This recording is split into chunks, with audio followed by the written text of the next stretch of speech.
And we kick off this evening with a look at the cinema. I'm not a complicated man. I like cinema. It's beautiful, beautiful cinema. Cinema history come to life. I found my solace in the small cinema I went to every Thursday night. I'm a professor of cinema. I go to the cinema for the stories. There was no competition between the cinema and seminar. I mean, it's not within the realm of conventional cinema. And now, here's Pace and Johnson with a cinema review.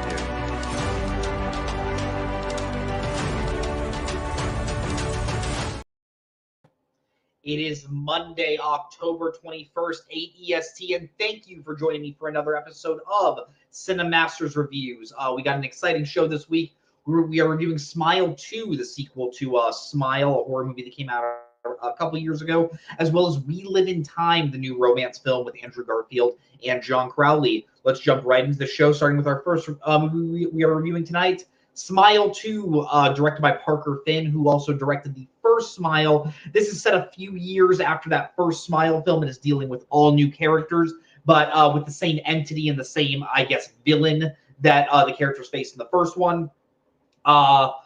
We open up on this singer by the name of Sky Riley, played by Naomi Scott, and she is planning a comeback tour after being in a tragic accident a year ago where her partner died, as well as she was hospitalized after driving under the influence.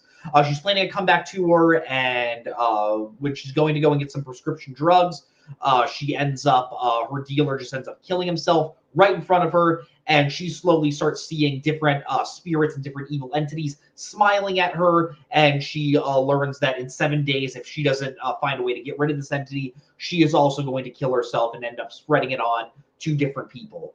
Something I've noticed with this movie and with that first movie, something I just wasn't expecting, there was a lot of lore between both of these Smile movies. It wastes no time in letting you know that there have been many, many people that this demon has tried to haunt. It has never been defeated. It is always winning in the people it decides to haunt, and ends up making them hate themselves, and eventually letting the demon inside of their body to eventually give their life to it. And if you saw that first movie, you know the main character does not win. The main character ends up getting taken over by the demon and ends up killing themselves in the end by setting themselves on fire. And going into this movie, we learn more and more about the people that this Smile demon, it's a little complicated because it's never given a name, that this demon has manifested onto, and different ways that this demon has haunted different people. Around halfway throughout the movie, we learn a character tries to contact Sky, and we learn that this is someone who was the brother to one of the victims of the Smile demon, and he is trying to find a way to take out the demon in a safe way, because the only way we really know how you can take out the demon is if you do die, and obviously the main character doesn't want to die. Naomi Scott as the lead, she's someone who I've enjoyed in movies. I've never quite loved her. She was in the 2017 Power Rangers film. She played Jasmine in the remake of Aladdin, and I think she does a good job in this movie. We're introduced to her, and she's going through a lot of pain. She's going through a lot of mental anguish and trying to keep a sane face. And as the movie starts going on and on, she starts seeing these visions, and no one believes her. She's really good at playing this distress panic feeling in a way. As the movie goes on, she becomes more and more determined to defeat this demon as her sanity just begins to crumble more and more. And I do think Naomi Scott does a really good job at carrying that level of dread as a performer. This is a very, very populous horror movie. This is not, I hate this term, but there's a term called elevated horror for what is considered I guess the thinking man's horror nowadays. I guess movies like Hereditary or Midsommar or most of Ari Aster's movies, most A24 horror movies are put into that camp. This is definitely not that. There's a demon haunting these characters. This character needs to learn how to fight it, or else they're going to die. And so yeah, like I said, this is a very populous horror movie, and if that is what you are looking for, I do think it does it well. I do think the director Parker Finn knows how to knows how to direct a horror movie, knows how to make that movie look good, knows how to create dread in moments where there's not a lot going on. Like the fact that the fact this movie has made iconography and a character giving an evil grin feel like a little bit creepy. I do think the director does deserve a little bit of credit there. There are a lot of jump scares in this movie, just like there was in that first movie. And if I'm being honest, and I want to give this movie credit, I'd say about half of them work. Now, if you know me, you know I'm really not a big fan of jump scares. I think it's a really cheap way to get like a really quick scare out of an audience member. But this movie does use some of them well. I think there's one really, really great one towards like the beginning of the third act where it completely cuts you off by surprise. My least favorite types of jump scares are the ones where it's clearly building up to something, and then the thing that jumps and scares the main character isn't really any anything that's going to put them in any sort of danger. But there are a few that I do think was genuinely well done, and I do want to give the movie credit for that, because a lot of times jump scares I do just end up rolling my eyes. Which, while there were some ones that did make me roll my eyes, there were some effective ones. This movie does seem to be trying to say something about how people use celebrities for their own gain. When we're introduced to Skye, we learn that she's going on this upcoming tour, and if she doesn't succeed in this tour, then her career as a pop artist is going to fail.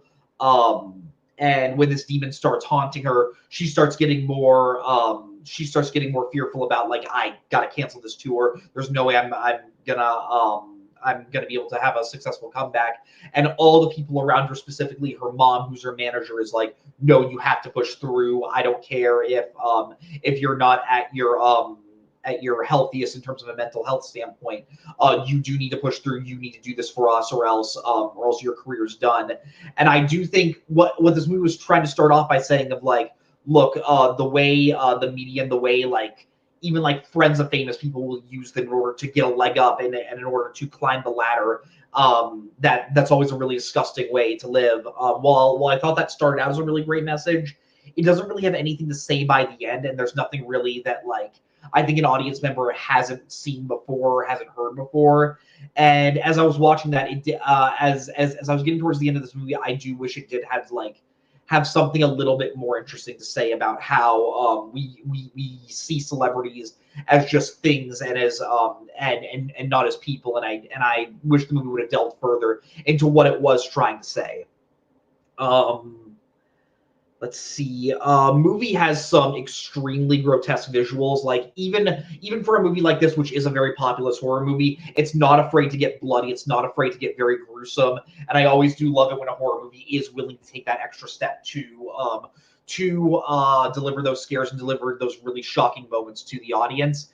And something I did have a really big issue with the first movie was how stupid I thought the final demon looked. Like we keep seeing the demon like manifest itself into different people as they're smiling, and then when we get to that cabin in the final movie and we see the demon in like its full giant essentially in all its glory, I thought it was a really stupid look. Without spoiling anything, when you finally see the final demon in this one, it looks a lot better and it looks a lot more out there. It definitely looks a lot more fantastical, which I really appreciated, because I think the first one was trying to make it look a little bit too humanoid, and I think it just came off looking very stupid. The final monster in this one looks really, really cool and really creepy. In regards to the climax of this film, without spoiling anything, it kind of does the same. There is a twist that happens in like at like the very end, and it's the exact same type of twist that the first movie did. And well, I think the first movie did it in a really refreshing way, in a really like shocking way. As an audience member, as you're watching the final act of this movie, you keep on thinking, are they going to do this? Are they going to do this? And the fact that they did it did make it very frustrating as an audience member, because I do think what Parker Finn was doing with this movie was successful at the end of the day. But I think the fact that he just completely leaned into what he did previously makes the ending of the movie kind of disappointing. And if they want to make a Smile 3, which I think they could make it, because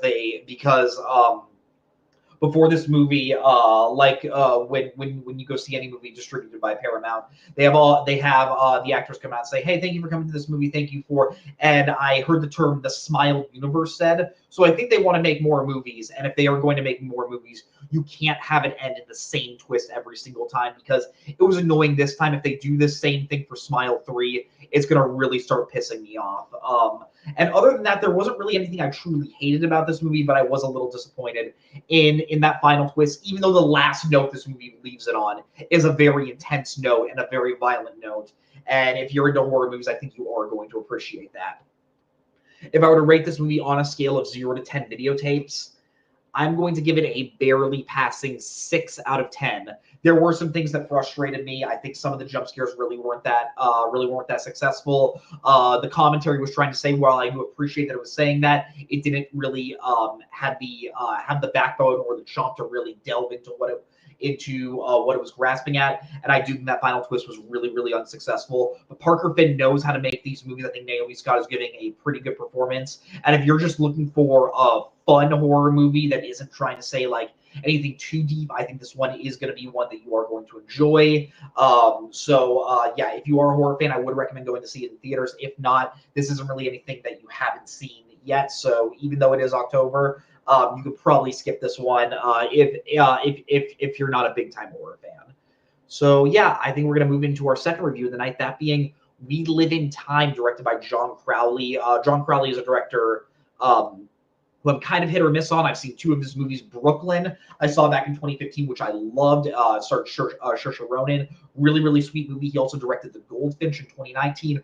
Terrible film, really convoluted, like overly long. So going into this movie, I was a little confused about which John Crowley we were going to get. I should probably say what this movie's about. This movie is about a couple in England. Tobias, played by Andrew Garfield, recently divorced. As he's crossing the street, as he's tying a shoe one day in the street, he ends up getting hit by a car, and the person driving that car, her name is Alma, played by Florence Pugh. We learned that she's a chef. They sort of hit it off. She invites him to come to her restaurant to essentially give him like a free meal, because she feels very bad, obviously, because she hit him with his car. When he goes there, he says, "Hey, I know I'm still wearing the ring, but I am divorcing my wife." They immediately hit it off that night, and you're watching this romance sort of unfurl. When we are first introduced to this romance, when we are first introduced to these characters, this movie is told in a very non-linear way, with like jumping to various points in this couple's life. When we are first introduced to this couple, we learn that Alma is dying of stage 3 cancer, and she doesn't have very long to live, or we don't think she has very long to live, because she's essentially given 2 options. She can either go for the next 12 months through chemo, through surgery, and just fight like hell to stay alive, to hopefully stay alive, or take these last 6 months that she has and sort of live them the way that she wants to. And the reason why I like this, why I like this movie is it tackles both of those ideas from a very adult perspective of hey, is it better to fight for your life, to fight for your right to live, to fight for your family? Because when we do meet Alma and Tobias, we do learn that they did have a daughter, which I'll get into. Or does Alma take these last few months that she knows she has and use them to her full ability to cook, to go into cooking competitions, and to fully experience the happiness that she always wanted to have, that she sort of had to put aside for a little, because she did have to become a mother to her child. It's really refreshing to see just like a mid-budget romance drama in theaters. And I think this is just a really sweet movie, super emotional, like very, very emotional. It knows how to tug at your heartstrings. It doesn't feel manipulative, which I really, really appreciate it. It doesn't feel like, I haven't seen a ton of movies by this writer, but I know like people make fun of Nicholas Sparks adaptations a lot for feeling manipulative. This does not, and I think a lot of the reason why is one, John Crowley knows how to get a lot of emotion out of the script, and also Florence Pugh and Andrew Garfield have so much chemistry and are so good as these lead roles. Andrew Garfield's got to be one of the more charming actors I think working today. I love him just about everything he is, even if I don't think everything he does is great. Like I love him in The Social Network, I love him in Silence, I love him in almost everything he does. And when we first meet this character, he's very defeated in his marriage. He's very just like trying to find meaning again. And as we go on through the movie, Andrew Garfield just has a really great way of playing both that really like naive and like sweet like innocence of just like falling in love, and also just when he realizes his partner's dying, just being destroyed and just being just completely out of his element. There are many points in this movie where like the amount of sadness he carries in his eyes, I think is excellent. And yeah, Florence Pugh, just one of the better young actresses working today.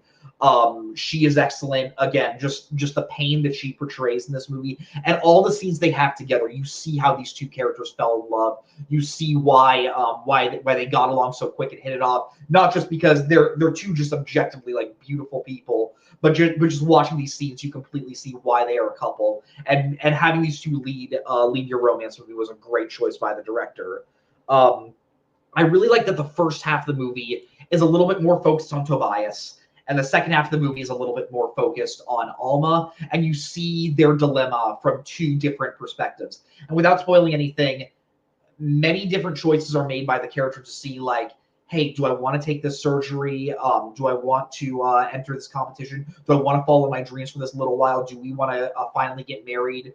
And I do think all these choices are handled in a very adult way, and I want to give this movie credit for handling these themes in a really, really mature voice.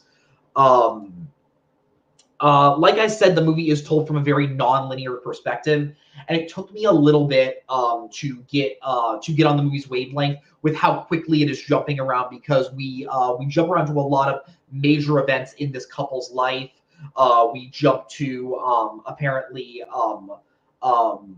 well, with that, there's some storylines I don't want to get into because it will spoil, but we eventually jump to when Alma does get pregnant and when they were getting ready to have their first child. This movie has a lot of funny moments, specifically when Alma does give birth. Without spoiling it, this has got to be one of the scenes of the year. The location that they end up giving birth to their child. It's not a hospital. Not going to spoil where it is, but it isn't a hospital. Everyone that has to come together to successfully deliver this baby. It is a weirdly like heartwarming scene and a really funny scene. And yeah, I was just smiling throughout the entirety of the scene. And all the scenes that they have with their daughter. We learned that Alma at one point wanted to become a figure skater because before she became a chef, and how that plays on throughout the movie is really, really beautiful. When Alma does decide that she needs to cut her hair, they go out to the yard, they shave it with their daughter. Really sweet there. But yeah, it did take me a little while to get on the movie's wavelength with how it was telling its story non-linearly.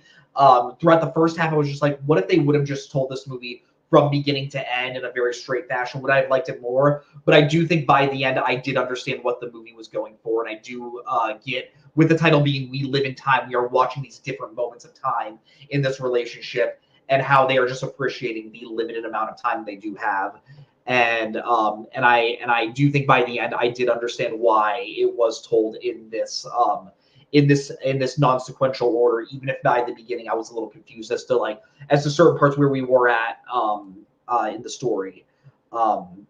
Like I said, the movie ends in a very emotional way. It looks gorgeous, like the way how England looks in this movie. We go to different parts of Europe throughout the movie as we are following these characters, and I think it really just has this level of prestige and this level of like pristine beauty to it.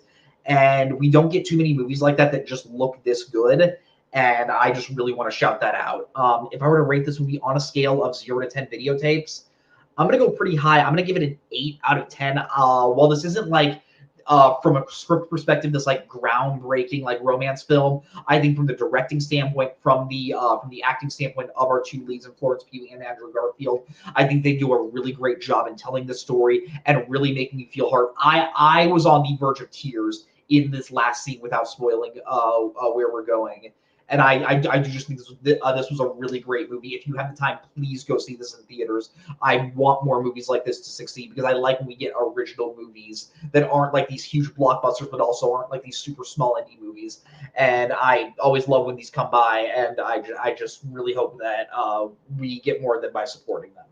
But yeah, that's the show. Thank you all for watching this week. Remember to like this video and subscribe to the video store. It helps grow our channel a lot.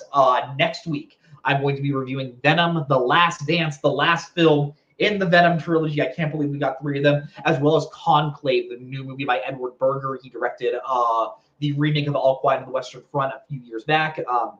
This is the new one with Ray Fiennes. Really looking forward to that one. Thank you all for watching. I hope you have a great week. And remember, watch more movies. And the award for most vapid film review of the century goes to... Okay, movie review. Okay, I thought it was beauty. And he's now in cinema hell, where one day we'll all be reunited. This is me at the Regal Cinema crying as I did through much of the film.